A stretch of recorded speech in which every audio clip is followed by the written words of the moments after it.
Flightsimguy here.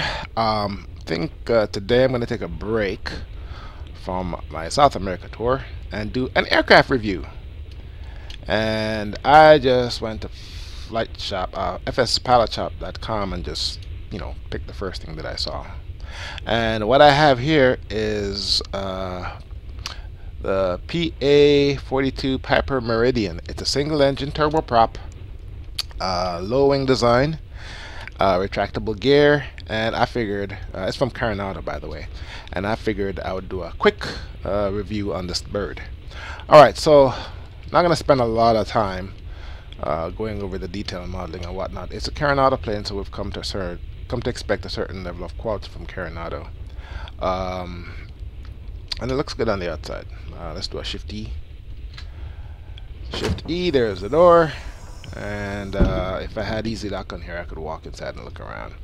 And they have two guys here modeled, two pilots. I'll give it that ambiance. One on the left seat looks pretty pissed off. Anyway, so yeah, we've come to expect a certain level of quality from Carenado, and this aircraft stands up to that. But the thing about Carenado planes, they have so many. Their library of add-ons is so extensive, and you can tell that they reuse a lot of the code and a lot of the components in their various planes, and that's smart. Why reinvent the wheel? But when you do that, the plane feels like it came off an assembly line with no heart in it. You know what I'm saying?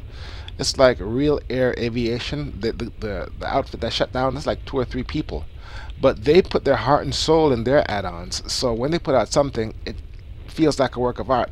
This feels like it came off of a factory line. I mean, yeah, it looks good and it probably is a good add-on, but you won't get emotionally attached to it. That's how I feel about Carenado planes anyway. Since it's Carenado, it probably, and I'm pretty sure it does support shared cockpit. They probably keep their code base a certain way so that for all the add-ons they do, you can do the shared cockpit, which is a good thing. So you can play multiplayer. Alright, take a wild guess where I am. Can anybody guess? Alright, it's pretty obvious. Let me show you. I'm at Princess Juliana. What I'm going to do is, when I do the review, I'm going to fly around, take a tour of the island, and come back and land. Alright, so here we are on the inside. Now, this has a glass cockpit. The thing about glass cockpit planes is, with all due respect to people who love glass cockpit, they lack character. The bulk of the work with regard to learning to fly this plane involves operating the G1000. Okay? That said, in every Carenado plane that has the G1000, all they do is change the aircraft performance spec. It's the same damn thing. So once you learn the G1000 in one plane, you learn it across the board. And outside of the G1000, there's not much left in this aircraft. Alright, so what do we got here? We got the mic. You click this for ATC. That's not simulated. Obviously the breakers are not simulated. Here are your buttons. Whoa, we got a problem here. What the hell is this? That's weird. Alright, we'll come back to this. Can't mouse over and click any of the COM buttons, but then again everything is turned off. So we'll get back to that. These are all the buttons for your G1000. Here you have the HSI, the PFD, here's a moving map and all the other systems. I'll turn all this on in a moment. Guidance panel, autopilot's here. Here's your yoke, and you can click on this and this goes away. Here's where you set the emergency brake. We'll go ahead and do that. Bleed air pull off is right here. Cabin comfort switch. What the hell this is. Gear lever to retract the gear. And here's your trim wheel. Here is the keypad for the FMS. I'm pretty sure it supports nav data, which you can go ahead and update. I haven't tried building a flight plan with this. You can probably do a actually, even if you can't do a flight plan with these, you can file a flight plan or fly a flight plan. All you need to do is just keep entering direct to each subsequent waypoint, and that way you can fly just about any flight plan you want. Alright, and so it's just standard cockpit. And there is an overhead panel. Let's see what we got here. overspeed test, fire detection test, battery avionics. It's hard to see, but this right here, the fuel pumps and the ignition, these are rocker switches. It's your start mode, start button, and over in the middle you got dimming for the lights, and over here you have your anti-icing systems, pitot heat and whatnot, and your lights. And that's about it. These breakers obviously aren't simulated, and that's it. So let's go ahead and check out some views. That's the outside. Obviously these are your standard FSX views.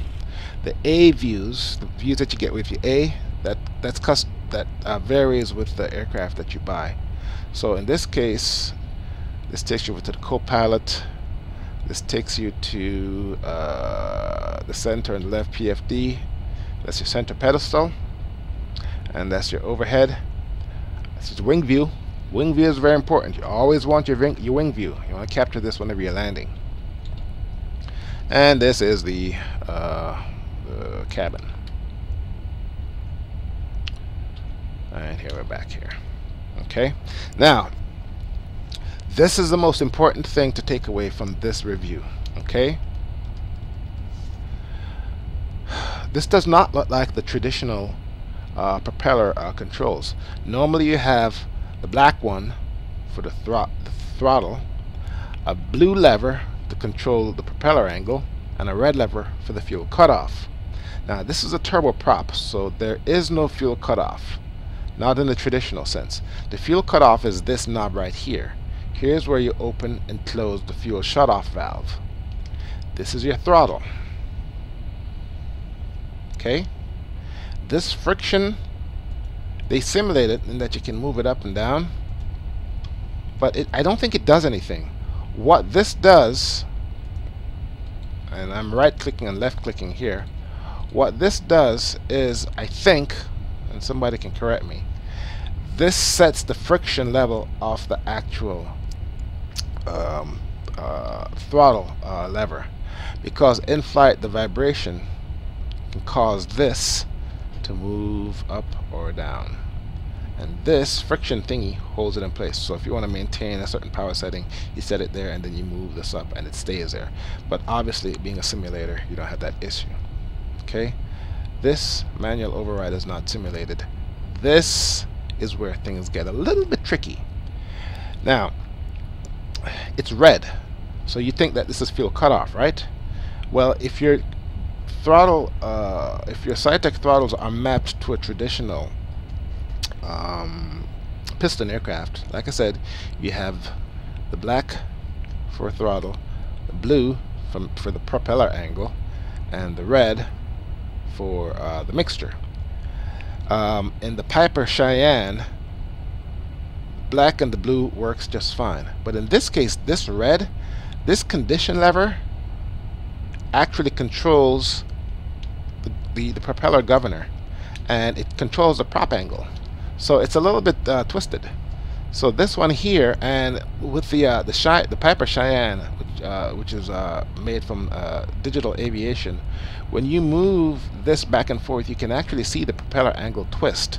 Now in the real world it doesn't work that way, because if you don't have the engines on, you know, there's no oil pressure to change it. But the point is, this changes the prop angle. So this represents your propeller knob. However, by default, my mixture knob is what's moving this. Okay? Now, let's come over here, take a look. Something is wrong with my frames. There it goes. Run. What that does is, that puts the blade at a very thin, almost flat, so it's taking tiny bites out of the air, so it spins faster. And this right here feathers the propeller. So this ultimately controls your RPM. Okay? So if you want to control your RPM, you got to use your mixture knob on your Cytec, the red one, or you can just manually move it yourself. And I think that's the only caveat. Alright, so enough of this crap. Let's go ahead and give this take this for a quick spin. what I'm going to do is I'm going to go ahead and get the engine started and show you some of the tricks of the G1000. Most of the capabilities of this aircraft, in other words, if you print all the documentation, the bulk of it focuses on the G1000. Everything else is just regular boring stuff: performance specs, range, V speeds, operating limits, gear down speed, flap speed, all that kind of stuff. Alright, now I glanced over the documentation. I didn't read it like any good simmer. And let's see, let's check this here. That's good. That's good. Alright, let me see if I can start this thing. Alright. Not using the start checklist. I'm just going to go ahead and do this by hand, based on my knowledge of how aircraft work. Alright, so you want to turn on your battery. Avionics is on.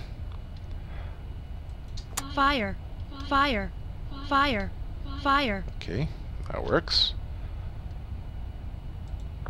Alright, that's magic right there. This pops up right here. Alright, so I don't have an external power card, so let me just go ahead and get this thing started before the battery runs out on me. I want manual ignition, and this thing here, like I said, this is the fuel cutoff. You want this all the way forward. Okay, my frames are stuttering. Let's go ahead and get rid of these two.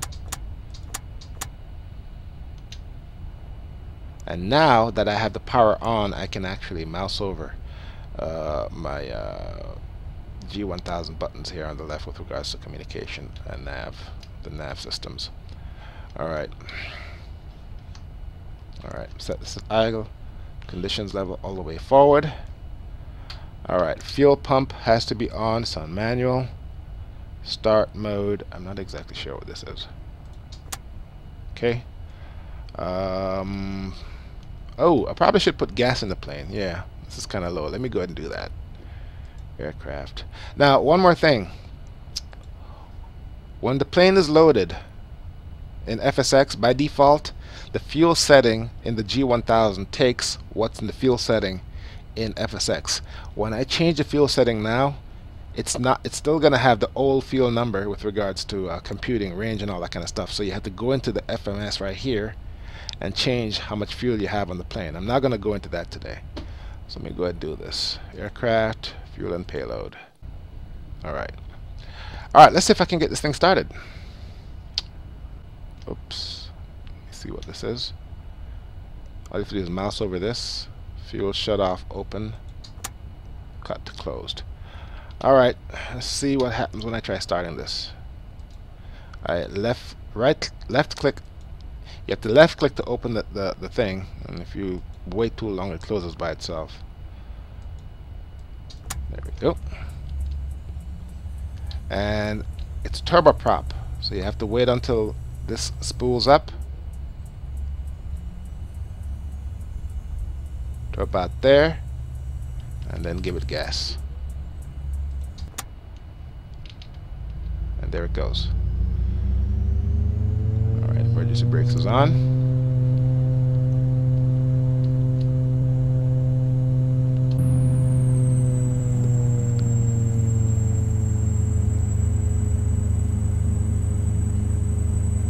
Okay. Took a while, but it's finally settled down. Alright. Now, the one good thing I like about this, before I get to that, let's go over the basics. Here's your nav radio, and if you don't know the G1000, you should. But this is the basics. Here's the nav radio. Nav 1, nav 2. This swaps the frequency back and forth. That's nav 1. To go to nav 2, you click, you left click this, and there I'm on nav 2. Okay, that changes the digits to the left of the decimal, the big knob. The small knob changes the digits to the right. This is the volume right here. Okay, this turns your heading bug. Okay, now watch this. This is very important. Right click, and with the scroll wheel I can make big movements with the heading bug.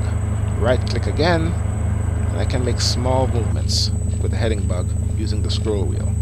Right click, big movements. Right click, small movements. Same thing with the course needle. Now obviously to get the course needle you got to click on CDI here. Here's VOR1, click on it again, VOR2. I won't bother going into all of this in the details, but you know, that's just the basics. Right click, small movements on the course needle. Right click again, small move. Okay, so that only works with the heading knob. All right. Okay, what else we got? Oh yeah, what's really cool about this thing? Checklist. It has the complete checklist built in to the FMS. Unfortunately, to change the page and whatnot, you got to come down here and use this knob. Okay, and that's really a big pain because you can't see both at the same time. So here's where this comes in handy, and I forgot to do this earlier. My apologies. Went through the views, A keys, external views. Shift 1 brings up that. Shift 2 brings up that. Shift 3 brings up that. Shift 4 brings up that. And my guess is, like I said, this is probably standard across all Carenado airplanes. Okay, so Shift 3 brings up your FMS knob. So I'm just using my mouse scroll wheel. Normal procedures. Hit enter. Go to the next checklist.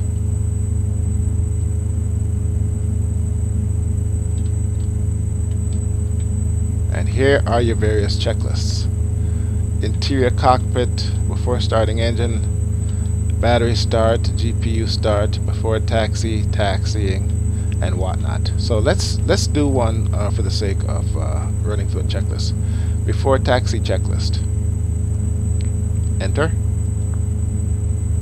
Alright.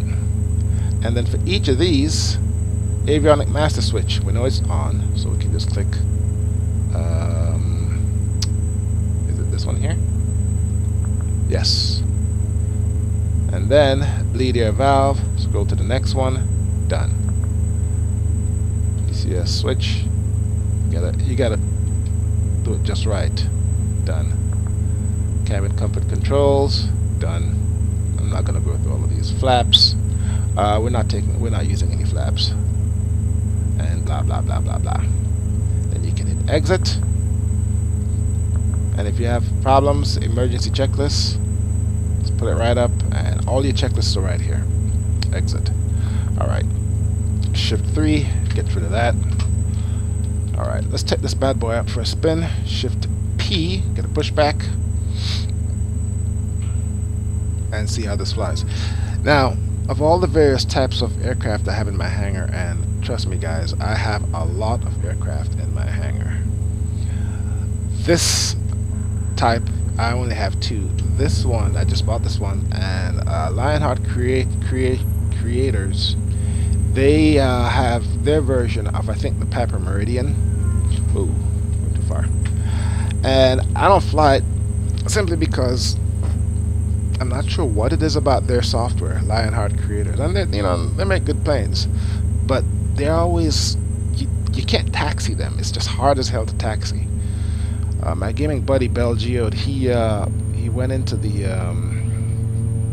Epic Dynasty, and he actually fixed the taxiing issue by making changes to the FSX config file. But you know, my coding days are done. I don't do that kind of crap anymore. Alright, so we're taxiing, and as I was saying, I only have this, the Lionheart Creators, their turboprop, and I have the Carenado Beach B1900D, which is a very sharp aircraft. Ever since I landed with the gear up, I haven't flown it. That was my first and last time. And I also have the Cheyenne Piper from Digital Aviation, which, in my opinion, is the best FSX or flight sim add-on, period. I mean, that thing is near perfect. To the best of my knowledge, that was the only aircraft they ever made.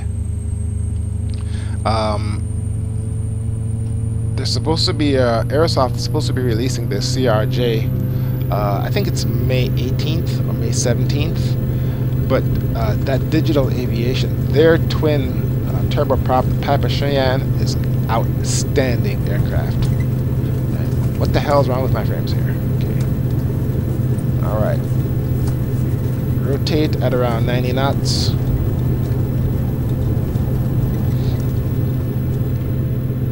Okay, let's get up in the air. I know there's a big mountain in front, so let's go ahead and make my turn. Gear up.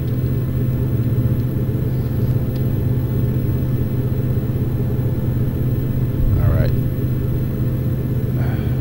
Alright, I need to be climbing. Now, I'm not going to fly this by the numbers. Like I said, I just, you know, bought the plane, fired it up, and I'm flying it. That's it. Get over this. I know there's a mountain right under me, so. Alright, now to zoom in on this, you gotta come down here. Okay, am I going in? Here we go. Alright, did I pass a mountain? Yeah, there it is. Okay. Alright. Now here's the thing about this plane that confuses me. Oh, also, it's a turboprop. Depending on the aircraft maker, you don't want to take off at 100%. With this plane, I had to give it 100% of the power to take off. With a lot of turboprops, the engines are grossly overpowered, and if you max out the engine on takeoff, you can ruin it or damage the engine. Let's come back off this a little bit. Now, here's what's confusing me about this aircraft. The conditioning lever controls the pitch of the propeller, which should control the RPM, right? If I move the blue lever, which shouldn't be mapped to anything, watch what happens. Nope, that's the wrong one. Nothing. Let's go ahead and try moving this back. This should alter the RPM, but the RPM stays at 2,000. I don't know why it does that. Alright, this aircraft, I don't think you want to fly any faster than, well, actually there's a barber pole here. If you get too fast, we'll let you know. Alright. And it's a little bit bumpy up here. Got active sky next on. So I don't want to go too far. I'm just going to take it for a spin around the island. Alright. Now, turboprops, like their turbojet cousins, they don't respond immediately to power changes in power settings. So if you need to slow down, you need to plan way ahead of time when you're going to change your power settings. Pull up. Pull up. Let's trim up a little bit here. Pull up. So it doesn't complain. It doesn't like when you go down past 2,000 feet per minute. Alright, so I'm at 50%. Let's go ahead and take it up to 75%. See how quick it responds.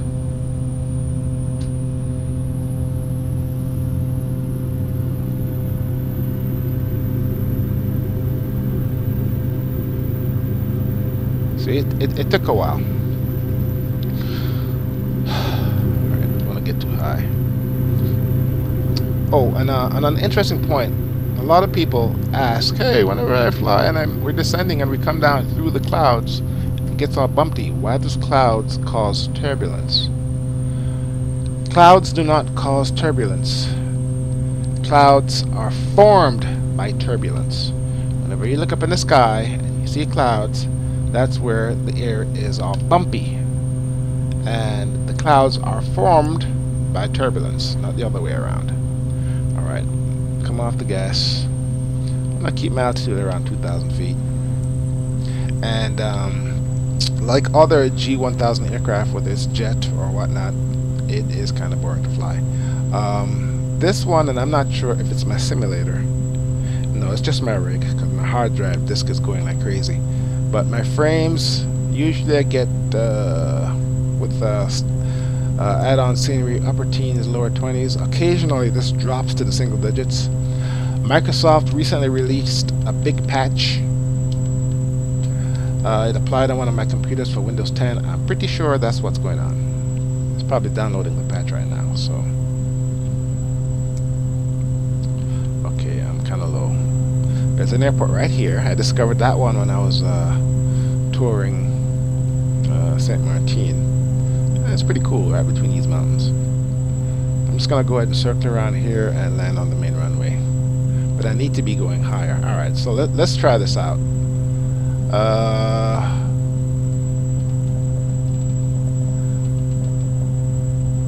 Small changes, right click.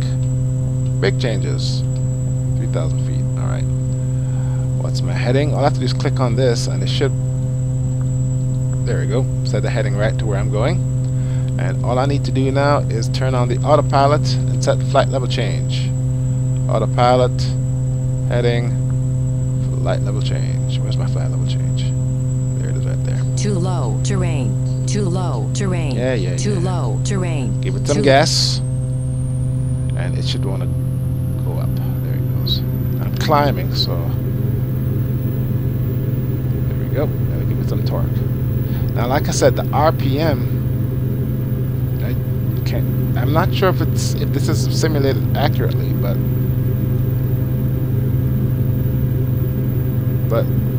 moving this doesn't do anything with the RPM.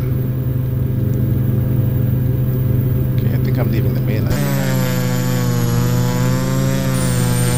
Yeah, I'm leaving the mainland behind. Alright. The cockpit.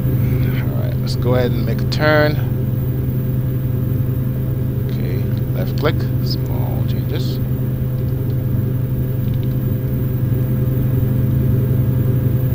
Another landmass right there. Let's go ahead and zoom out. What you want to do is hit shift 3 to bring that up. Then you can do this. Alright. I mean, I'm definitely going away from where I want to be. Alright.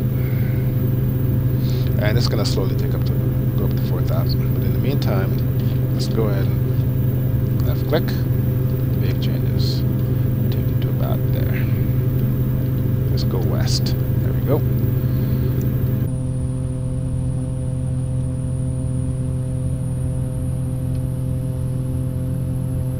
Altitude 1,400 feet. Alright.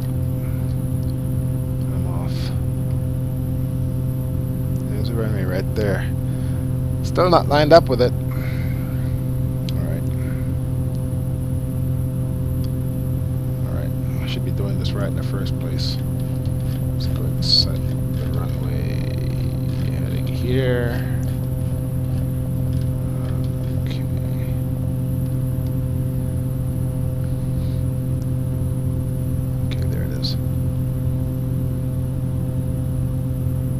I'm well within the speed flaps 1. It is a turboprop, so you know it's very forgiving with regards to your approach. You can really do a horrible approach and still have plenty of time to fix yourself and make a decent landing. So now, how long have I been going? 40 minutes. Okay. Once I edit it, should be able to keep it on to 30 minutes. Alright, according to the lights at TNCM, I'm too high, but I'm a GA turboprop. That's just fine. Alright, let's go ahead and start getting ready for landing. Let's go ahead and slow down. I'm well within the range for lowering the gear. Let's go ahead and drop the gear. Now, the landing gear and its lights, you can't see it because it's blocked by this. Here it is right here. 4 green. Extra drag from the gear should slow us down even more. I'm well within the range for another notch of flaps, I think. Whoa! I'm at flaps full already? That doesn't seem right.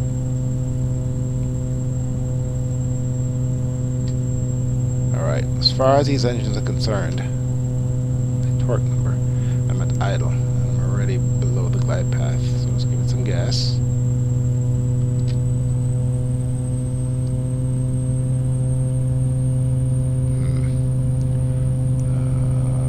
No, it's not a time to find out what the weather is.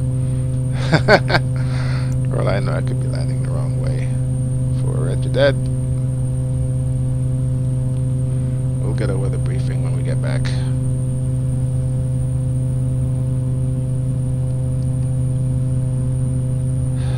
Also, this is a GA aircraft. The fact that it's 4 reds, I'm what, 200 feet? That's still kind of low. Another 747 here. I should be coming in a lot higher. Alright, let's give it some extra gas.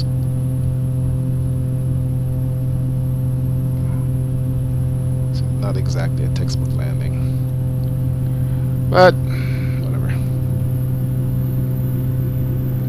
This is definitely not a textbook landing. Alright. It's actually a horrible landing. Let's make sure I'm lined up. There we go.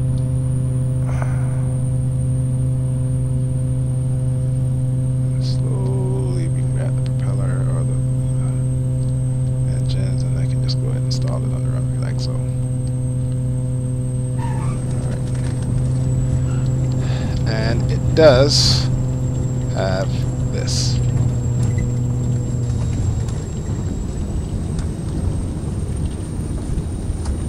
Hit F2 and the props reverse.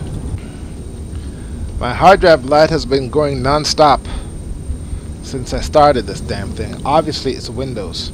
You know, let me just go on a little bit of a rant here. Microsoft, they need to come out with a version of the operating system strictly for gamers. Because with modern operating systems, and when I say modern operating systems, I'm talking about Windows. When your computer's sitting there doing nothing, it's not doing nothing. There's a lot of crap that's going on in the background, whether it's downloading crap, patching crap, or scanning for malware, or, you know, optimizing this and optimizing that. And I'm like, you're not doing anything on your computer. Your computer should not be doing anything. But in the background, it's doing a lot of stuff. And all the stuff that it does for regular modern games that are 64-bit, that's not a problem, because there's plenty of CPU resources and plenty of memory to go around. But for an old creaker like FSX, all that background shit that Microsoft Windows is doing robs performance. I'm 100% sure that it's that patch that Microsoft recently pushed out. Alright, let's take a look. Wing view. Okay, there we go. Let's pull up flaps. Goes up pretty fast. Let's go back to the cockpit. So yeah, that's my rant with Windows, and a lot of simmers, they're like, okay, they go on Google and they try and figure out what services can I turn off. Some simmers, they go so far as to shut down patching. No patching. I don't want any updates. I don't want none of that crap. Especially guys that build home cockpits. They're not going to be surfing the web on the computer. The sim is only there. The computer is only there for simming. But I want to say Microsoft has made it now, has made it such that you can't shut off patching. The only way you can shut off patching is to kill the internet connection. That's my ranting. Like I said, the hard drive light has been on non-stop since I turned the computer on, and it's because of that patching, and it's because of that I'm having instances where my frames are dropping to single digits. And like I said, turboprops, they're a little bit tricky to fly. I prefer piston aircraft, piston engines. They're easier to handle as far as I'm concerned. If I'm going to be flying anything turbo whatnot, it's going to be a jet engine. The Piper Cheyenne from Digital Aviation. That thing is a work of art. It's a joy to fly. And I spoke with Matthias and a couple other airsoft guys at Flightsimguy last year, and they said that that add-on is one of their oldest in their inventory, and at that time they were still selling 50 copies a month. That's how good it is. If you've never checked out the Digital Aviation, here's my frames dropping again, check out the Piper Cheyenne. It is an outstanding aircraft. I want to say you get the FS9 installers also when you buy them. See, look at that. Thanks a lot, Microsoft. Oh man, Microsoft, they've really been pissing me off lately. All sorts of drama. Not only did they forcefully upgrade my computer to Windows 10, but if you try installing their enterprise project, their project management software, their latest Microsoft Project 2016, it blows away your Microsoft Office. If you have Office 2010 or Office 2013, it erases it. It says you seem to have outdated software, and that's their way of forcing you to buy their Office 2016. They don't sell Office 2010 or 2013 anymore. Ugh. I'm telling you, man, if any of my computers, the hard drive dies, I'm swapping out the hard drive and I'm reinstalling Windows 7, leaving it at that. Alright, let's go ahead and power this thing down. Now, this is the conditioning lever. Idle, cut off, feather. Let's see what happens if I idle this.